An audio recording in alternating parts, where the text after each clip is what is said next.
Commence primary ignition.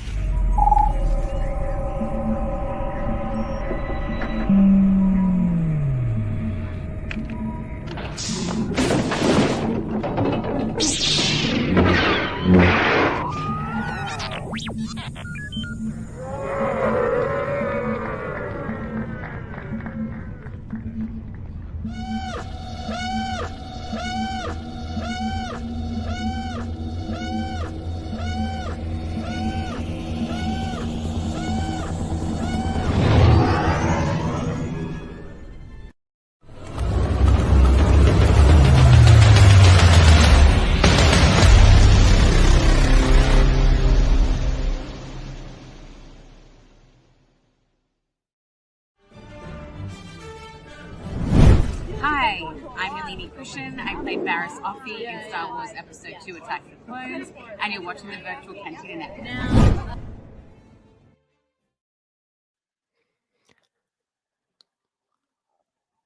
Hello, everybody, and you are very welcome to the Blabba the Hutt takeover episode right here on the Virtual Cantina Network. My name is Gary O'Toole, aka Plo Cool, and I am the co-host of the Irish Star Wars podcast, Blabba the Hutt. Joining me today is a man who needs absolutely no introduction, but we're going to give him one anyway.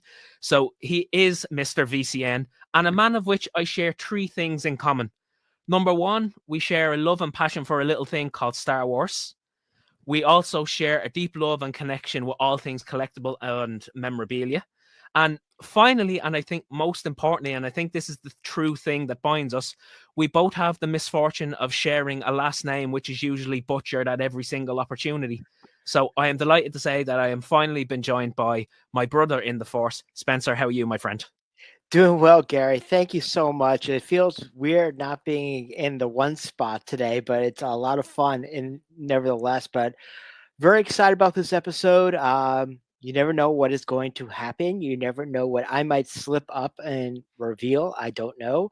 But I'd be remiss if I didn't say that right now, mining the com and also reading the comments and putting them up and all that jazz is one of our executive producers for the VCN, Mr. Jeff Caffrey. So, Jeff, thank you very much for helping us out today and coming up with this great screen that we have here. But I also want to plug right now, this is a very immersive show. So if you have any comments or anything that you want to put on, we are live on the VCN. We're live at Blabba the Hutt. We're live on the Facebook, and we are live on Instagram. Make sure that you have your StreamYard all hooked up to Facebook, which is StreamYard.com Facebook.com/StreamYard. Link them up together so we can have your name all queued up. So you won't be Facebook user when we go up there. But very excited about today's show. You never know what's going to happen on this particular show. I don't really know what's going to happen. I have a loose idea, but Gary, all you, brother. Well, first and foremost, I suppose, how are you and how was your vacay? Vacation was absolutely fantastic. You know, it's always lovely when I'm able to spend some time with the wife away from work and all that jazz. But feeling great. Very excited about the rest of this year, which is really a lot of things that are planning for not only our trip, which we'll talk about a little bit later. Getting ready for obviously for Japan. Getting ready for Acolyte and Skeleton Crew, and in the middle of Bad Batch season 3. But we'll talk about all that here. But I'm very excited. It's a great year for Star Wars, and a lot of great things to get ready for the next couple of years. There is a course, but first we're going to get started on the Virtual Cantina Network. And so for those watching and listening at home, welcome to all the new members. The membership numbers, Spencer, have continued to rise on the VCN. So for those who aren't in the know, can you give, let's say, our first-time listener and viewers a little bit of a background of what the VCN is and how it actually became to be what it is now? So the Virtual Cantina Network now has, or our Facebook page at least, which is the Virtual Cantina Network, runs and operates the world's largest Star Wars Celebration fan page. That is, we are not affiliated with Disney or Lucasfilm or any other company. The Virtual Cantina Network is actually trademarked. We actually own the name of the group, and we operate the world's largest Star Wars Celebration fan group, which now has 63,000 members worldwide. The group started a little bit before Orlando 2017, which is actually where I met Gary, and has grown exponentially to not only be a fully functional vlogcast network with shows almost every single day. A number of producers, great, at least 15 different hosts for the shows, production, a manager for all of our promotions and shows, which is Mark Von Olen, who is a name that needs no introduction in the Star Wars universe and the fandom. And we have all of our different social medias that we're involved in. We do live meetups at different Comic Cons. It all leads up to the fact that celebration can be a very, very, very jarring thing in itself. Getting to meet people, and even if you have not gone to a celebration at all, you get really freaked out. But the fact is that what we try to do is that we try to have these events and these online watch-alongs and meetups and all that nature. So when you actually go to celebration, you do not feel so much alone. There's people who come to our Boonta Eve events and run into people online. Oh, I met you last night. Oh, you sang this great song karaoke. Yeah, but then they feel like they come out with, one more friend than they had when they walked in the door, which is great. And it's amazing how, it's grown to what it is right now. And as a recognized, group and brand within the Star Wars fandom, which is pretty awesome. And it's all happened organically, so it's awesome. Well, you've actually mentioned organically, and that's one thing that I wanted to touch on. The amount of interaction with the viewership members of the Facebook group and things like that. Was that something as it is now that you were aiming towards, or was it something that you never anticipated reaching the levels that it has gotten to now? I always thought of it initially as a feeding ground for celebration and getting the most up-to-date information right away. And I think when it really started to take off was actually around 2019 Chicago, when I actually really started seeing the impact that the group had on the fandom. Whereas I would jump in and do my news desks with, talking about how to prep for celebration, whether it be for autographs or, you're setting up an Excel spreadsheet for, your now what you want to do, the rule of three that I always talk about, which I'll talk about at later dates, when we get back to celebration, which basically a lot of people live by when it comes to their celebration experience. I never imagined that it was going to grow as big, but like I said, after Chicago, I just saw it growing and growing and growing. And then the VCN really came out of COVID because we were looking for some sort of interaction, and it just has grown.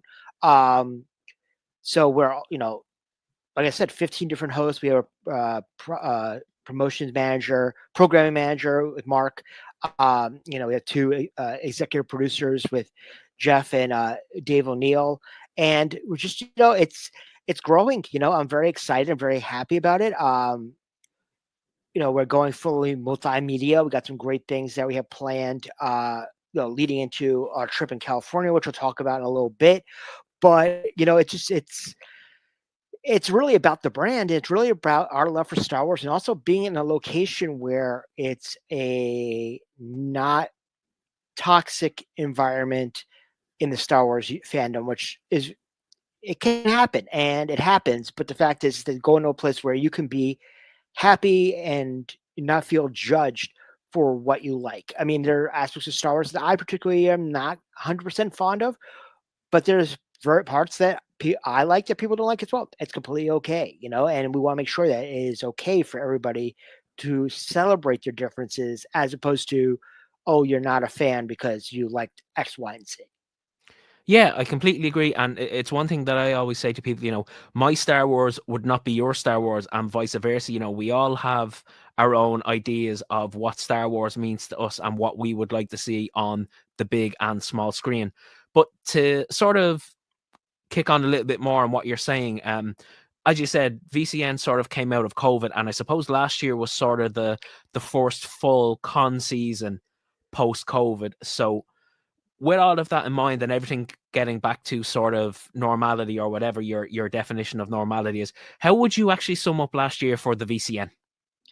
I think that it was our best year in Okay. many capacities. First and foremost, as you were very much involved in our prep for Celebration in London as a co-host of the news desks, but also, being on stage, doing a live a Blabba live at Boonta Eve London to a sold out crowd, uh, packed the entire day, a sold out event.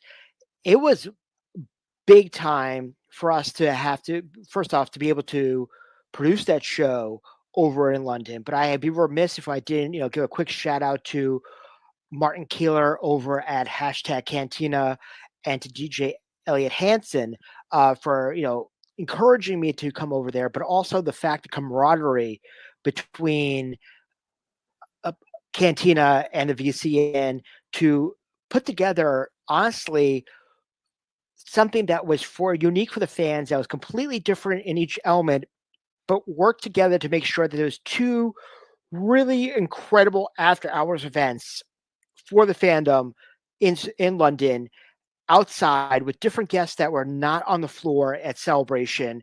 And also, I think that also, as far as a brand was concerned, the fact that we were, initially we were not thinking about running at all. And Martin and Elliot, DJ Elliot, were very much at the forefront of saying, you guys got to go, you guys got to go. And that literally, we were talking about this before the show, we were close to 50,000 members when I landed at Heathrow Airport before Celebration. I Mm-hmm. left that weekend at 60,000 members.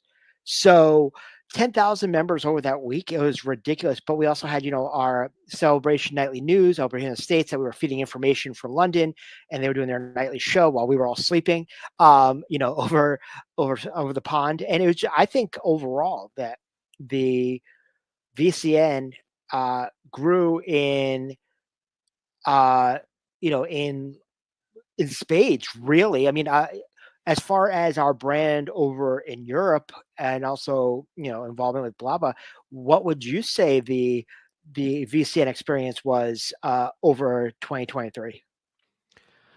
Well, for me, when I look at the VCN, I look on it with nothing but pride. As you mentioned, we met purely by chance at Celebration Orlando, and we've just stayed in touch and obviously gotten closer since then.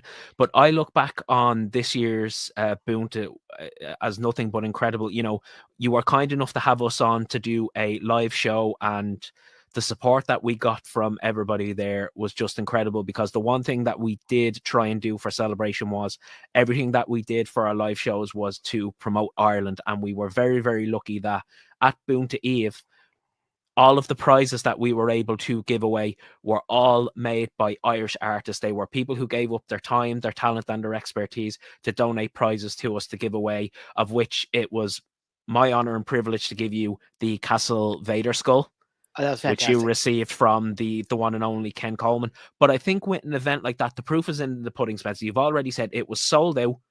You increased by 10,000 just by solely one event.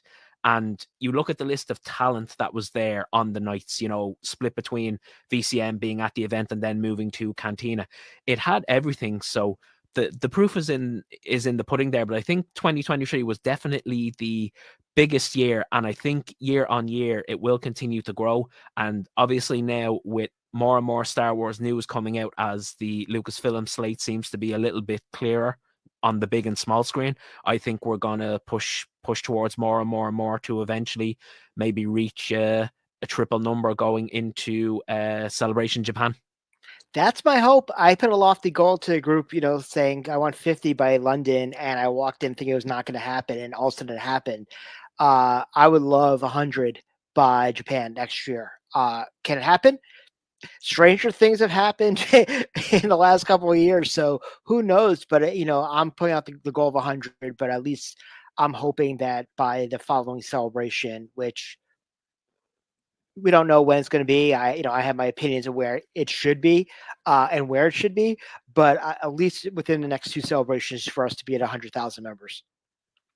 And I think it's a reasonable target. I don't think it's unrealistic at all. We've got to aim high. And speaking of aiming high, Now it's time to get into some of the upcoming events that are within the VCN network. So, Jeff, could you please load the family logo for Cali? Here we go. So, Spencer, before we get onto this is obviously a major part of 2024, but what is the trajectory for the VCN for this year? So everything we're doing right now, a lot of it is going very much into our second family vacation, which we had our first in 21, where for 3 days we invaded Universal, Epcot, and Batu East, and it was absolutely incredible time. And it being an off year of celebration, we're like, well, let's do something, and let's do something big, especially considering the fact that maybe I would say maybe like a quarter of us might even be going over to Japan for celebration next year.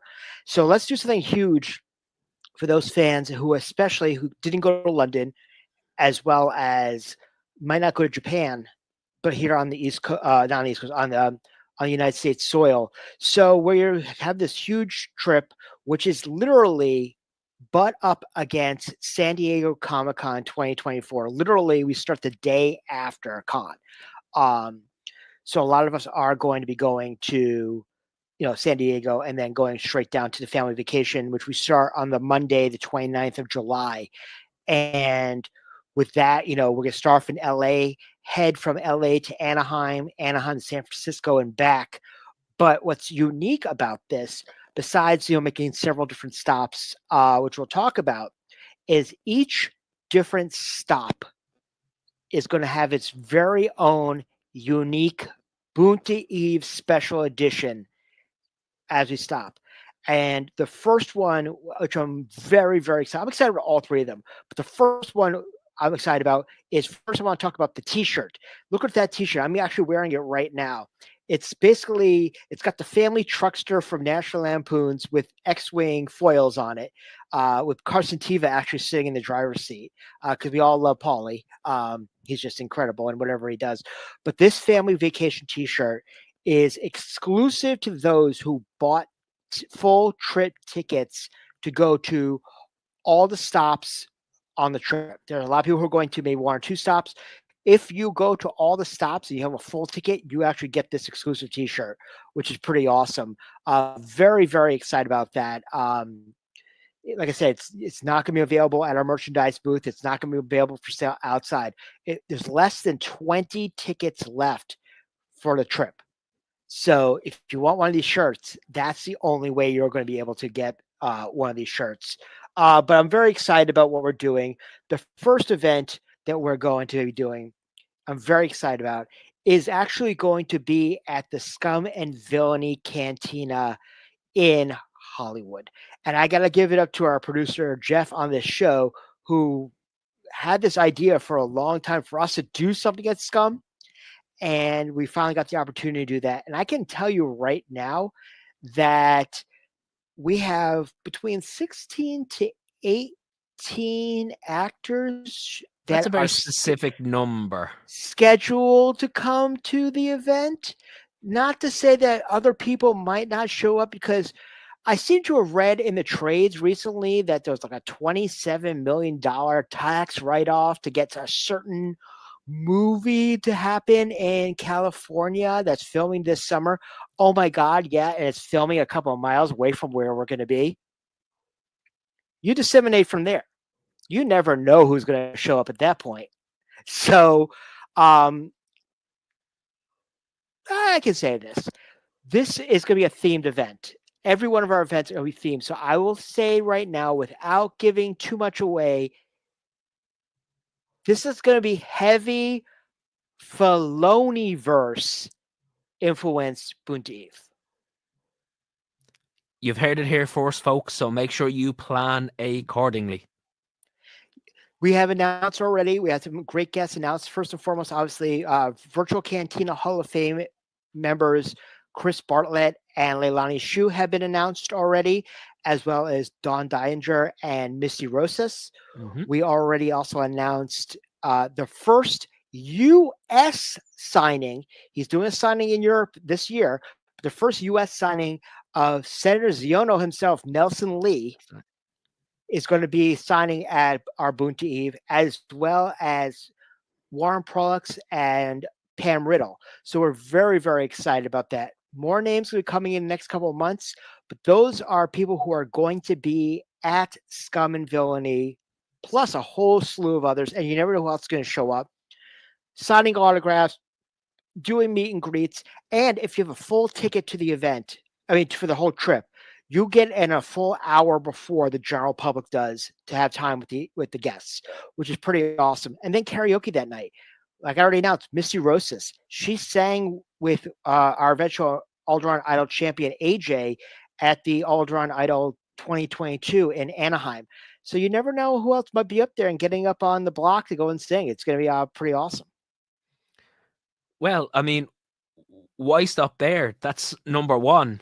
Why not jump straight into number two? Number two, we're heading back up to Anaheim. We're heading over to Fullerton, which was the home of Bunta Eve 2022 at Big's Bar and Grill. They were happy and gracious enough to bring us back for another event at their location, which we are very excited about. I can say right now is that we have already announced one name is going to be here, and he is known as the Bespin Boba. He is also known as Dak, the rebel trooper who could take on the entire empire. Luke's gunner, Mr. John Morton. So John Morton is going to be there. I would say we're probably going to have a good about 6 to 8 guests there, and figure that this is going to be a very OT prequel-esque type of event. And I'm very, very happy, and I can make an official announcement here, that we're going to have 2 exclusive signing vendors at this particular event. One, of course, is going to be our good friends Richard and Sarah over at Skywalking Through Neverland. Yep. They're going to be signing their books, History of Star Wars, this day in Star Wars history, and they have a fantastic show. We are very much affiliated with the Skywalking Network, but also bringing back former PR director of Lucasfilm, Mr. Craig Miller, going to be there and signing his book and having his memorabilia of the original trilogy of what a lot of stuff he did, patches, prints, signing. It's going to be so much fun, plus also a lot more autographs and karaoke as well. Last year was a completely immersive experience. We're planning to do the same thing over in Anaheim, so I'm very, very excited about that, to be going back there. But our third and final Bunta, we just announced, is going to be Bunta Eve Special Edition San Francisco, and we're going to a pub called Ireland's 32, which is very, very exciting. I want to give it up to our member Sully, who hooked us up, former member of the Bay, resident of the Bay Area, of this great location, where we're going to have karaoke. But we announced our first name, and I believe it's the first public signing with ILM Academy Award winner, Mr. Hal Hickel. Now, if you're not familiar with Hal Hickel, he was nominated for the Academy Award for Rogue One. He won for Dead Man's Chest. He is the creator of the Droideka. So, and just want to say, Black Series just announced a Droideka coming out this spring. So, and if you pronounce it right, Kia, we won't be offended. We're okay. We accept both. Thank you. So very excited about that. Hal's been on our show several times. Very fortunate to have him as a member of our VCN family. And we're going to have about like 5 to 6 different guests at this particular one. Like I said, very excited about that. And we're going to top it off that weekend with not only going over to the Disney Family Museum, which is actually at the Presidio, but we're also going to do our final family vacation portrait at the Yoda Fountain. Nice. So I'm pretty stoked about that. But I'd be remiss to say is that we're going to have a mass. All these Bunta Eves are free to come to. Just want to throw that out there. There's no entry fee to come to the Bunta. Obviously, all the actors will have their different rates for their autographs and selfies, which we will reveal later this spring. Programming to be announced. But on Wednesday, July 31st, the virtual Cantina invades Disneyland. We are heading over to Disney and we are going to be hitting in a big way. In 2021, we hit Batu East and we all showed up, 50 of us wearing virtual Cantina racers. And it was awesome to see our colors flying over Batu. And we're going again this year. And I want to say that if you are one of the lucky folks that has a full ticket to the entire trip, your Disney ticket is included. And we got some special things planned for Disneyland. So just imagine now close to 100, if not more, virtual Cantina members taking over Batu. It's going to be pretty insane. And just it's going to be an incredible time. It will be 100. And just to go back to the theming a little bit, at these events, you're talking about specific theming. Does that mean that, let's say, particular menu items of the liquid variety might follow similar suit? I would imagine so. I would imagine, obviously, at least in the first two, there might be some wretched blue milk showing up somewhere. We had a Mandalorian Mai Tai at our event in Anaheim that will be returning. We had a specialized shot called Liquid Schwartz. Little Spaceballs play. So there was some great food and drink items. But Jeff, you're get on the guide mic for a minute. You are a regular over at Scum and Villainy. What sort of themed stuff do they have there? Scum is an overall geek bar. Everybody calls it a Star Wars bar, but it's more than that. It's very Star Wars-esque in its interior, its look. Its main room is reminiscent of the original Cantina from Episode 4. But there's there's Star Trek references on it with some of the display panels in certain parts of the restaurant or the bar. It's also a restaurant. They serve some great food as well. And they have Gollum sitting up in the corner. They have all kinds of different things on display that are related to other properties that just different fandoms in general. So a lot of different companies and things want to get involved with them because they're so inclusive. I think the OneRing.net does or did their podcast regularly from that location. So that's Lord of the Rings. It's they do a lot sort of just in general. It's not a Star Wars bar, it's a geek bar. And they have a great deal of themed foods and beverages there, right? Yeah, all their drinks are themed after different properties. So they, like you mentioned, the Wretched Blue Milk is obviously a play on Blue Milk from Star Wars, although it has alcohol in it. I'm pretty sure they weren't drinking an alcoholic drink at the breakfast table with Aunt Beru and Uncle Owen. But, they have all different things. They bring in some in and out. Some are regularly on the menu, and then they'll change things based on what's, current properties and things sometimes. I know they were doing an event the other day for Superman's birthday, and they had a kryptonite drink. So Superman couldn't partake, but everybody else could. Nice. That's absolutely incredible. So there you go, Gary. And probably a silly question. I know we've mentioned some stuff, but this is a Boonta Eve / VCN event. So surely there's going to be some swag, right? Oh, there's always some swag. One of our swag masters, Joanna and Mark, they are planning some great stuff, which there's maybe some exclusive swag for those who are part of the full trip. And we'll have some swag trading going on, throughout the trip as well. I mean, I just ordered 2 items of myself that I am going to be having, as personal swag. I just had a third designed. So there'll be a lot of swag, trading throughout the entire trip, whether it be at each event. I know some people are planning a different swag for every Boonta, including Disneyland. We had a great swag meetup actually at Batu East in 21, which was that was actually pretty cool. And also, obviously, on the buses to San Francisco, we'll do some trading as well. But I can honestly say that I got a button that I'm really excited about. It actually says "Friends don't let friends hawk the trek." So that's going to be one of my personal swags for the trip. But it's going to be great.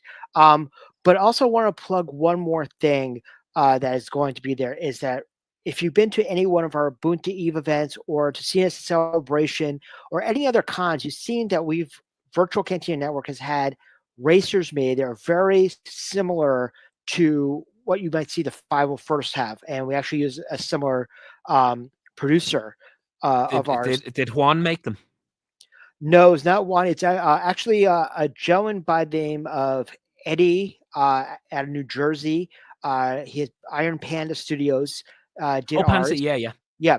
But we have this new one for the trip, which is very much, you got the Hollywood sign, but it's over Mustafar.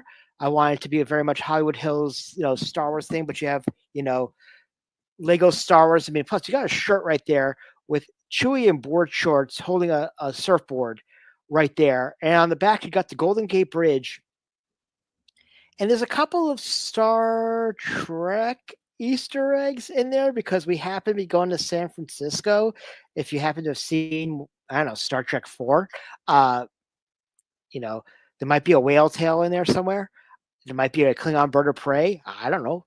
It's in there somewhere. But it's very excited about that. And those are on sale until the 15th of March. So we can have them in time for the trip. And they're great for people who want to be part of the trip and have it, or not go on the trip, but love our racers and collected them all. We have about 5 racers out currently, and they're all limited edition to certain events that we have. We had an incredible one for London with a Rancor climbing Big Ben as if it was King Kong, and a good God Save the Queen with Padme, a little Sex Pistols reference on the back. So that was good. We got already our idea for Japan pretty much locked, which I'm very, very excited about that one, and we'll reveal that later. But this racer is available now. It can be ordered. It is $70 US, and you can get it picked up either in Chicago, have it shipped to your home, or you could pick it up at Bunta Eve at our merchandise stand. It's only going to be pre-order. You will not be able to buy the item actually at Bunta. So, that's something that we're very, very proud of and very excited about that. I'm excited about everything we do because I feel that it just adds something else to your experience and you feel like you can belong. There's a lot of groups out there and they're fantastic groups. They're very, I like to say back when you need to apply to become a member. You need to have a certain demographic or certain design that is exclusive and accurate to get into, which is completely awesome. We absolutely love that. But we also want something for people who just your everyday person who's a Star Wars fan to feel like they belong to something. This is what the Virtual Cantina is all about. Yeah. And with so many events coming up, we've obviously given some great tidbits there. And as you've said, there might be a couple of things hidden on the racing shirt. Easter eggs is part and parcel of the Star Wars realm. But if somebody who has never been to a VCN event before that is actually going to sign up, what would be sort of your key things that you would advise them to do or to be aware of before making the trip? So I'm going to ask Jeff to get back on the God mic for a second because Jeff has actually been to, whether in one capacity or another, every one of our big events. London. But in one capacity or another, you help with the prep for London, obviously. But you were there since our first event in Orlando. What would you say is a unique thing about our events in general that keep people coming back? I mean, like I said, you came to our first event because you loved our swag, and then after Chicago, when you were just came to our event, you were full-fledged in the crew for the VCN and the playing stages. What do you think brings people to our events? I don't know. It just seems like maybe it's a nice little event versus some of these things are overblown. But they I guess they offer enough options to attract a variety of people. Like you said, I was all about trying to get the pin that came along with getting a ticket or whatever it was. I can't remember. That was a long time ago. But they do tend to appeal to a broad variety of fans in different capacities. So, you know, might have had something prepared had I known I was going to be asked this question. No, that's not a problem. But We said there would be grillings, Jeff. So but I can honestly say is that in the capacity of like getting to know people and the fandom, Jeff has gone to LA cons and held meetups at the cons himself, but also he has his own private like chat with like local people where the virtual cantina has basically a presence quite often at Batu West, like Jeff and Mike and Kareen, and they run to Mike is other. currently there. Mike is in the there right rain. now in the rain. Well, he works there. We know that. So, but it's Also, about John Chiato should be there as well today. So that was the plan. nice. So yeah. So like I said, it's, we get friends from all over, and we end up doing stuff together. And I think that that's what it's all about. Is that there's people from our group of all walks of life, and the one thing I like to say, and we have a member, he knows who he is, who was just like a lot of us who Star Wars was not cool growing up, or is on the fringe and you really didn't talk about it really too much, and really felt that he found his tribe and honestly was able to be the person that he always thought he could be, but did have the outlet because of society or what nature. And now he not only comes to our events, he kicks the FOMO anytime he has it. And he actually hosted a group event at his home this past year in North Carolina, which was Nice. fantastic. So I just want it's a place where people can be themselves, and I think that's what's great about the group. And our meetup is that, like I said, we appeal for all walks of life, every economic area you could possibly have. But they feel like we're all equals. We all do our thing. We all love Star Wars, and we're all grateful to be part of something within the fandom that is positive, which is the most important thing. Yeah, no person left behind, and I think I would speak from experience as well when I say with these events, you will find your place there. You will find kindred spirits. You will find people who are into exactly what you are, think the way you do, and enjoy the things you do. So it will be a very, very safe and enjoyable environment without a shadow of a doubt. Yeah. So I'm very excited about what we have in the future. Like I said, we have a bunch of meetups coming up. We have one at GalaxyCon in Richmond, Virginia coming up. We are going to have a meetup at San Diego Comic-Con, even though we have the trip a couple of days later. That is already planned. Fan Expo Boston was always a great one. We did karaoke with Emily Swallow last year, which was awesome. One of our biggest ones is the Rhode Island Comic-Con meetup. So we'll have a lot of great con meetups around the world. We'll talk about some things that are happening internationally in a little bit, but very much excited about what and we also feel that when one of us is together, we're all together.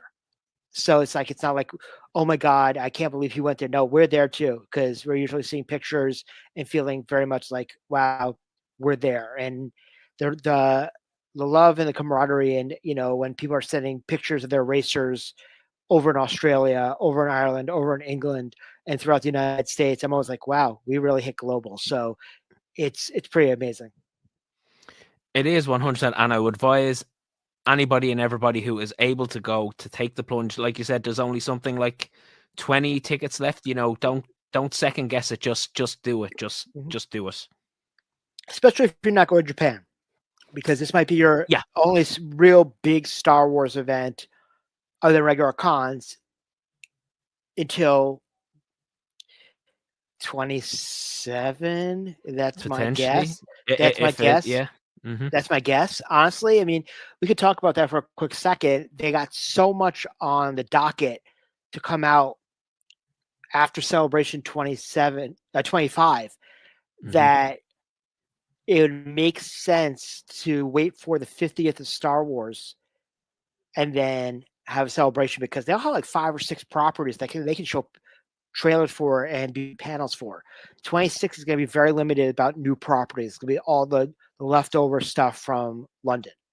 Yeah, and it's actually a nice segue into what we were going to discuss, because with this being the VCN, we would be remiss if we did not actually talk about the upcoming year for it. Although we should say that, as we said, tickets are on sale, so make sure people dive right in and get them.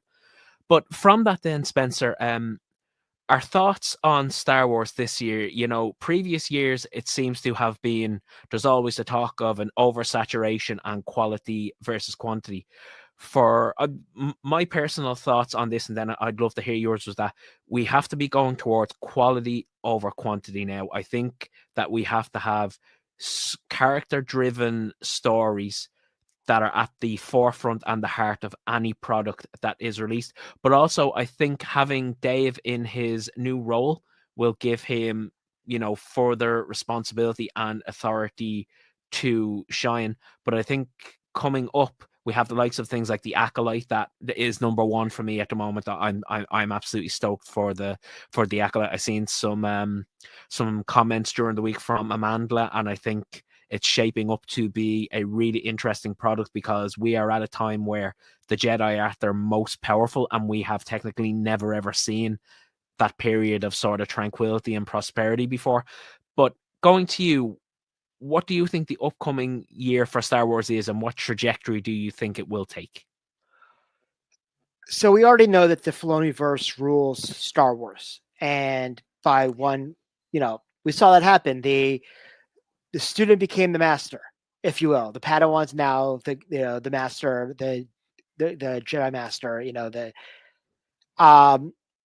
Acolyte's gonna be incredible, because the High Republic is very fringe right now. I would say there's not a lot of people who are, there's a lot of people that are diehard High Republic fans, and there's some people who just don't have the patience really to read. But to have a show, very, very excited about it. We saw the first viewing of the trailer at Celebration London, which was fantastic. Also got to see Jonas coming back as a new character, new Wookiee character, which might be a nice clue from the High Republic, because there is a Jedi Wookiee. But also Carrie Ann Moss from The Matrix joining the Star Wars universe. We had an opportunity to chat with her at Rhode Island Comic Con. She's like, you have no idea what's coming. So be very excited. And I kind of looked at the trailer as almost like the Matrix in Star Wars, and obviously because you got Trinity right there. But I think it's been really cool for there, because we have not explored the world of the Sith at all, period, and its story. So this is supposed to be very Sith driven, end of High Republic, right into the the Old Republic time period, moving towards the prequel era from there. I'm excited about that. Obviously, we're involved in Bad Batch, Tales of the Jedi, which I thought was a sleeper hit last year. Another season is supposed to be coming out, which I'm excited about that. I'm praying for Bale and Skull to be part of it. That's just me personally. I would love more about that character. Skeleton Crew, I think, is a sleeper. Yeah, I completely agree. Now, one thing that they talked about with John Watts, we talked about in London, is he's a child of the 80s first and foremost, and he wanted Amblin adventure. Who was Queen Amblin? Kathleen Kennedy back then with the Goonies. So if this is going to be Goonies in space, and we've talked about this numerous times. So we'll see. I do know it is set up in the time of the Filoniverse. So we saw a trailer and we saw a character from a villain character from season 3 Mandalorian does make an appearance. That is confirmed in Skeleton Crew. Plus also you have Jude Law, who is a phenomenal actor. You might know him for many different properties. Obviously the youngest version of Albus Dumbledore. Yep. Exactly. So it's gonna be a lot of fun. I think it's gonna be great for everybody who is a Star Wars fan, but an adventure. So I think that's really on the docket right now. And I also think that, we talked about oversaturation there in Star Wars, a major oversaturation in the Marvel Cinematic Universe, that Marvel only has one property coming out this summer, which actually comes out San Diego Comic-Con weekend, which is Deadpool and Wolverine, which I can't believe is coming out the same weekend as Comic-Con, because Ryan Reynolds is probably running around the floor dressed up, just trolling people, because why not to advertise your property that comes out that weekend? but with less Marvel and a little more Star Wars. I think that's been great. Plus, also, we got the announcement of another movie that was not announced at Celebration, which, from what I'm hearing, is it's not going to be the end of the Filoniverse, because we all know that Dave has his Avengers-esque movie coming out maybe in 28. But we have Mandalorian Grogu, which might be the end, at least, of the Mandalorian chapter of the story, and keeping on, getting ready for which, if they call it this, I hope they do it justice. But the heir to the empire, which is, I hear, is what people are calling it at this point. But I'm like, that's such a loved book. I don't know if they should call it that, but that's just my own opinion. Yes. But I think that Star Wars has some really great stuff going right now. Like I said, we're talking about right now in the middle of the final season of Bad Batch, and good stuff. I mean, we got some good stuff going on right now.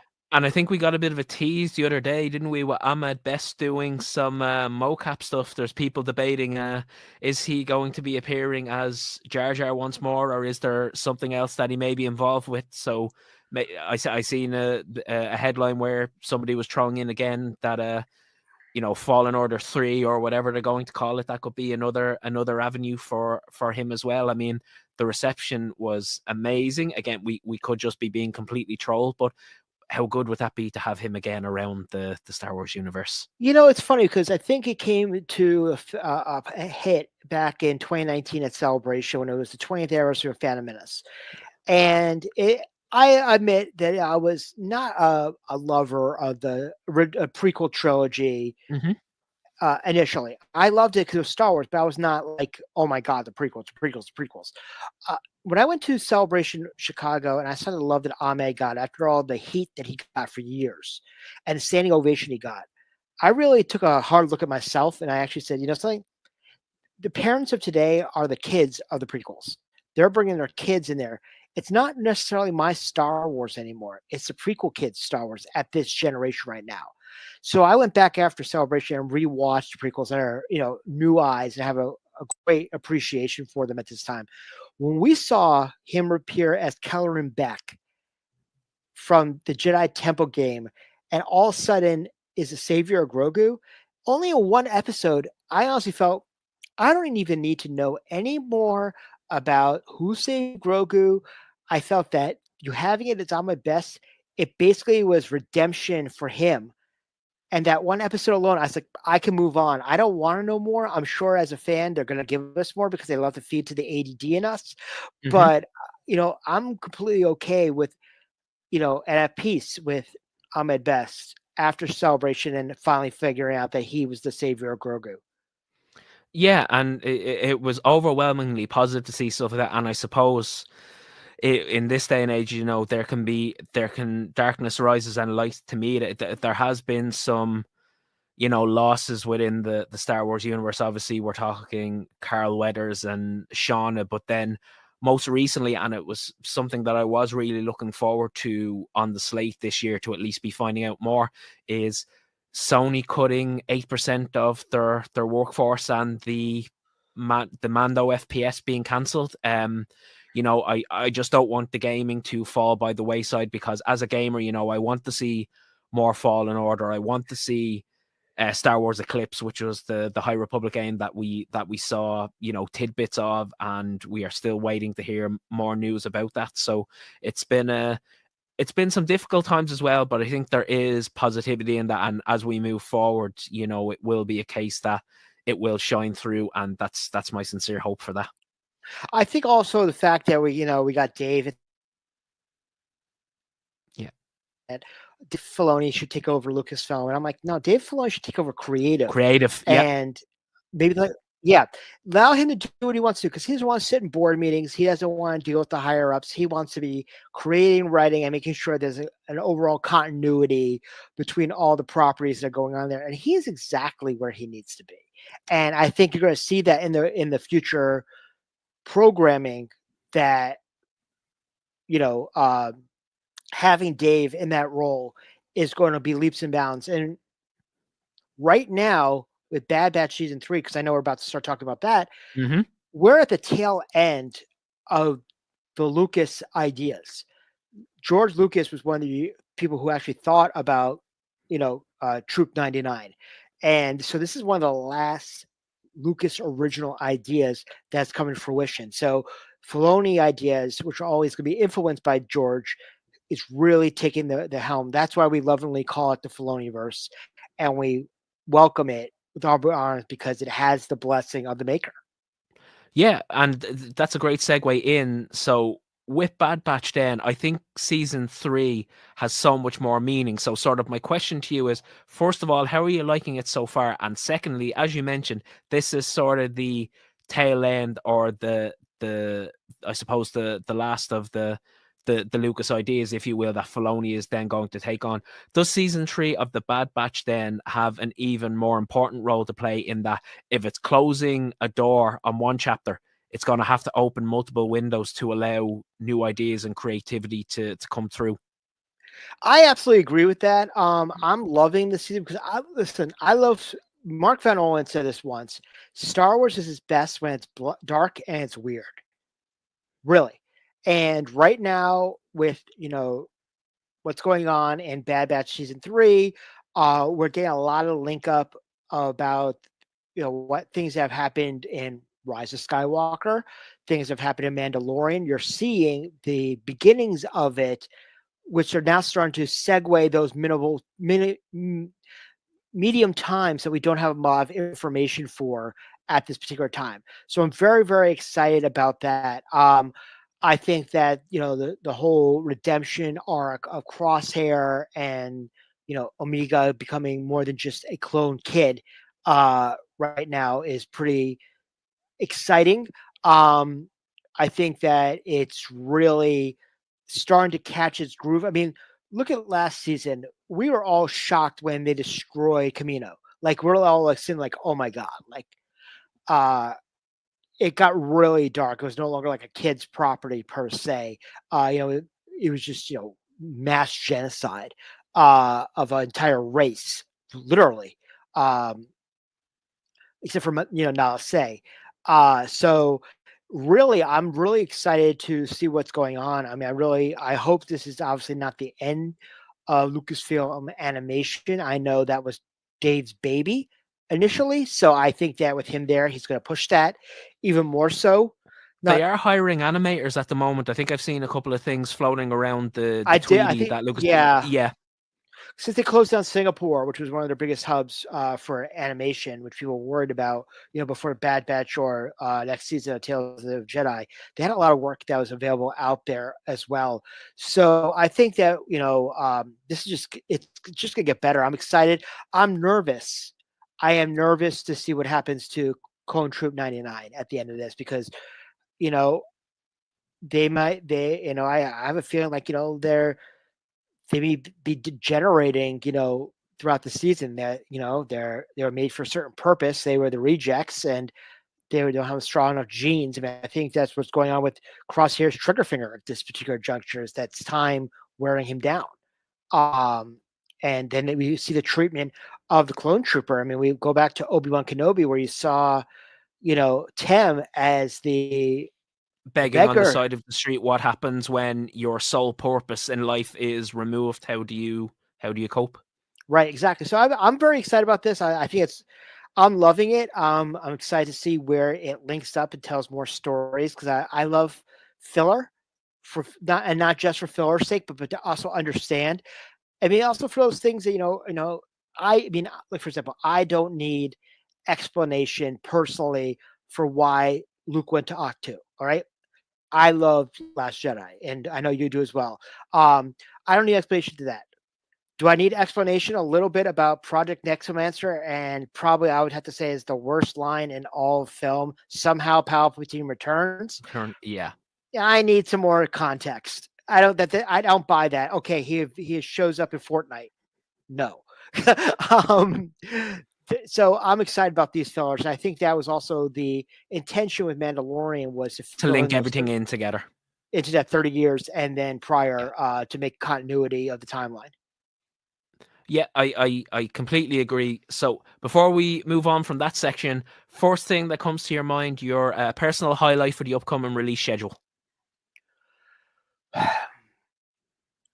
I am actually really. I would say my first choice is Dawn of the Jedi. I am really excited about James Marshall's take on that. He was Mhm. originally obviously supposed to be doing the Fett movie when they were supposed to do a Fett movie, and he did Logan. And I love Dial of Destiny. Honestly, I thought that was the. It made me feel like I was a kid again. The way they shot it, it felt like I was watching on 35 millimeter film. The coloring, how Harrison handled storylines and with Sala. I think that it's gonna be absolutely fantastic because it's a realm that we don't really know too much about. Mhm. Um, Obviously, I'm excited about Heir to the Empire just because I love the Mandoverse and I want to see this last battle with Thrawn.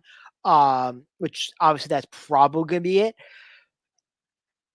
If I'm honest, I'm the least excited about the new Jedi Order. Mhm. Um, but that's just me. But I'm gonna go see it. Obviously, I'm a Star Wars fan. But that I think out of that slate, that's the one that I'm the least excited about. But I'm intrigued by the fact that I've heard rumblings it might be Episode 10. So Stay tuned for that. yeah, what's your thoughts, Gary? What's your like lineup? For the release, I'm very, very excited for The Acolyte. That's one that I think for me has that little bit of a darker tonality. Maybe it's more a martial arts type show. I'm hoping, but as you said, it's a chance to see the formation of the Sith, and on the other side, we've never seen the Jedi as powerful as they were, and so much peace and prosperity throughout the galaxy. But an actual personal favorite that's actually coming up is John Jackson Miller is releasing a prequel era book all about the Jedi Council. Oh yes, There, there, there may or may not be a potential interview coming up on a Little Irish podcast, but we'll see about that one. But I think the prequel era still has an enormous amount of stories to tell, and that's where I think it's being slept on right now. Because I've said for a long, long time now, I think small screen has caught up, but I always said the best part of Star Wars the last few years has been the literature between the pages. There have been so many good authors being so creative and being able to bob weave and create an entire universe, particularly with the High Republic. So I think John Jackson Miller's new book will be one for me, but more on that later. But in terms of the small screen, I think it has to be the Acolyte for me personally. oh yeah, we have some really good stuff coming up. I'm really excited about the future of Star Wars and wherever fast it's going to be. So it's gonna be good. And we're no doubt going to have multiple conversations about this. Oh yeah, So sure. yeah, we're almost coming towards the end here, Spencer. We are, but so you got a show coming up at Dublin Comic Con, which you always have a big presence with. I want you to talk a little about that. Yeah, so we have a show coming on Saturday the 9th at 3 p.m. Irish time. If Jeff could please bring up there we go. So we are calling it Blabba Hutt Vision of the Future. And you can read into that title however you like. But because we are here and we are on the VCN, we will be making an exclusive announcement shortly. But some very, very interesting guests this year, Spencer, at the spring edition of DCC. We were, of course, to have Mr. Carl Weathers, who unfortunately passed. So that is And he passed that the one. day of the announcement too. Like you were like Yeah. so excited that morning. By the afternoon, you were deflated. Yeah, I was devastated because anybody who has met him, such a character, such an icon, and no doubt when he got on that stage, he would have so many stories to tell. Right. But a really unique guest list, in particular, John DiMaggio. So everybody's favorite robot, Bender. Any Futurama fans will obviously be loving what he's doing. But they have a mix of everything. So they have a lot of the cast and the crew from Grand Theft Auto. And what I'm particularly excited about this year is there's actually quite a big Irish presence in terms of writers and comic illustrators. So we have Chris O'Halloran, Gary Erskine. Who else have we got? Stephen Mooney. So there's a large Irish presence for this spring event as well, which is really nice. And of course, anybody familiar with Declan Shalvey's work, Declan will of course be there. People would be familiar with Declan via Moon Knight, but he will also be in attendance. So a really nice guest and one particular actor I'm hoping I can snag an autograph with is Craig Fairbrass, who was Ghost from Call of Duty. Yeah, absolutely. Yeah, and so it's a really, really nice varied guest list this year. Baldur's Gate is obviously a big topic as well, considering how much of a maverick that was. So there will be some crew from there as well doing autographs and photo ops. But for ourselves, we will be sort of the primary Star Wars panel, and what we are going to do is we will have a number of things on, but before we do that, could I ask Jeff just to bring up? Yep. So we are going to be making an official announcement for a Dublin Comic Con exclusive. So this will only happen at Blabba Live. So if your butt is not in a seat, you will not be there. So first up is the Empire covers, which were created by none other than the best in the business at the moment, in my opinion, Mr. Paul Shipper. We should mention a Punta alum. A Buta alum, and will hopefully be coming on the show fairly soon with what we're about to announce. But also, there are a set of copies making their way to Spencer at the moment. So we did a little bit of a trade. So that was clue 1, which seemed to intrigue people. Then we moved on to clue number 2, which, in my opinion, is one of the greatest documentaries made about in my opinion, the best there is, the best there was, and the best there ever will be in Drew Struzan. His work is just incredible, and you've seen this, obviously. I've seen it. I've also met Drew. You've met Eric. I met him on his last tours with the Back to the Future people back in 2017, 2018. They came to Fan Expo Boston. You name it, he made the posters for it. Star Wars, Back to the Future, Mallrats, Goonies. Like, you're talking about somebody who's Police Academy. Like, he's done it all. And if you're in Texas, he's got a gallery, Galactic Gallery, which is run between Drew and good friend of the network, Ben Stevens from Official Picks. Mm-hmm. You can get original prints as well as reproductions of his work. But Drew Struzan has his fingerprint on pop culture. And he has inspired so many other artists as well. So then we decided for clue 3, we'd maybe be a little bit less obvious with this one. But in Star Wars, we have the King of the Trolls. So we felt we would throw out a little bit of a troll clue as well. So sort of with this one, the answer was staring people in the face. So at Blabba Live, we are absolutely over the moon to announce that the director of The Man Behind the Poster, Eric Sharkey, has actually given us an exclusive clip from his new documentary all about the maverick that is Mr. Greg Hildebrandt. That's fantastic. So we will we are over the moon to have the opportunity to showcase and reveal this clip from the documentary. If you are not familiar with the Hildebrandt brothers, the work that they have done is absolutely astounding.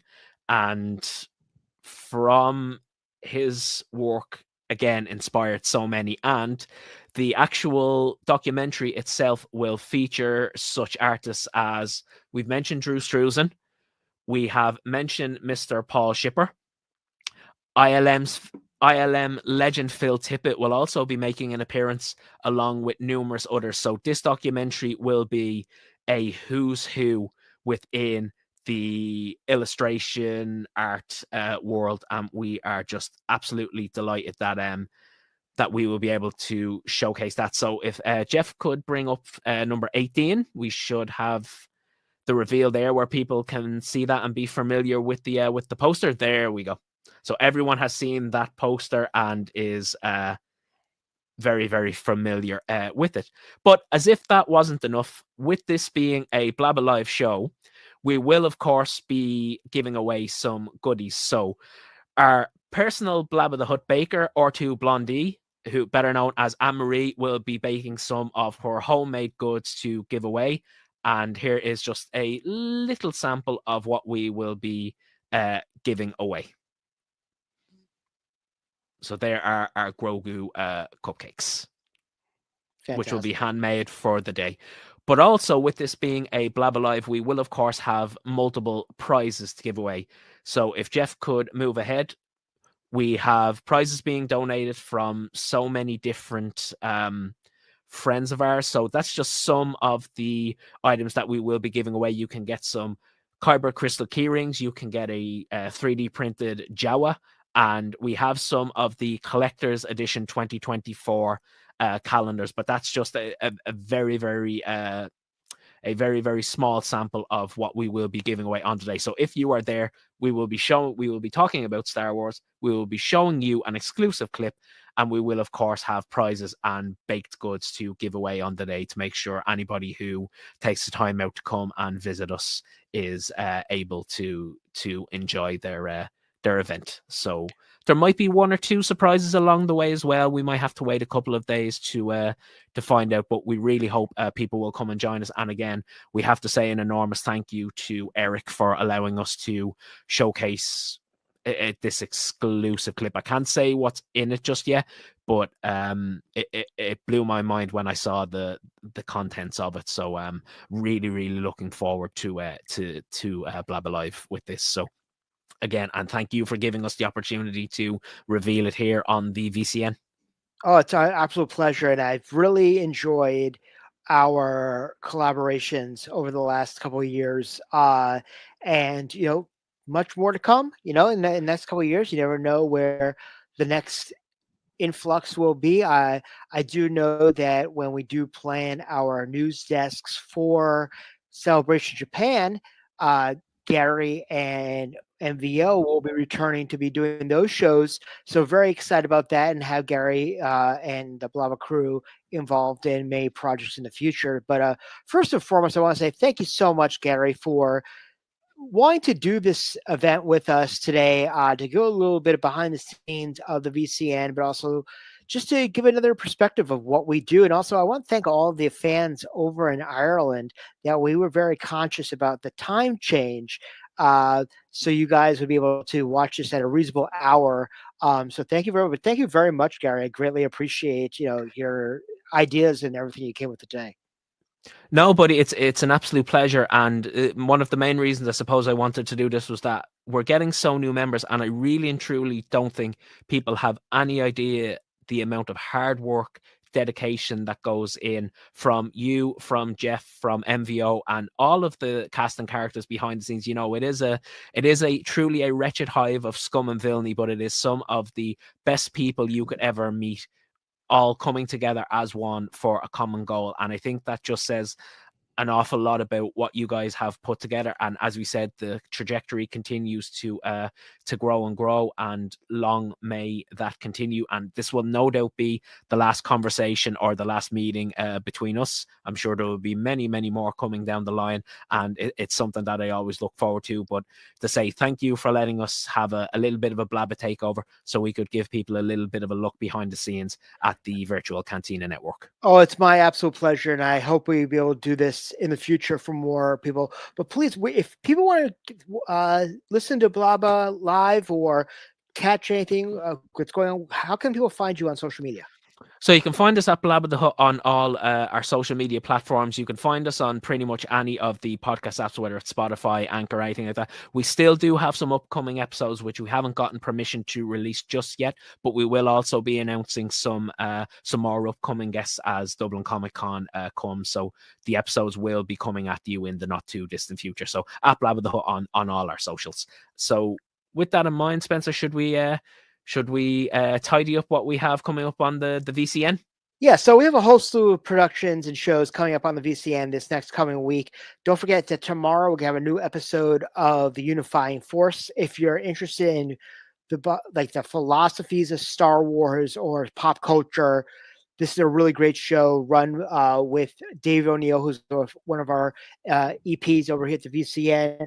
On Monday, we have Rebels Revisited, which is hosted by Mark Von Owen and Ashley Brienzo.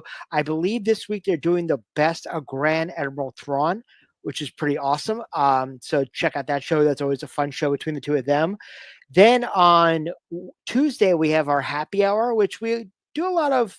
It's on Zoom. We talk pop culture, our meetups.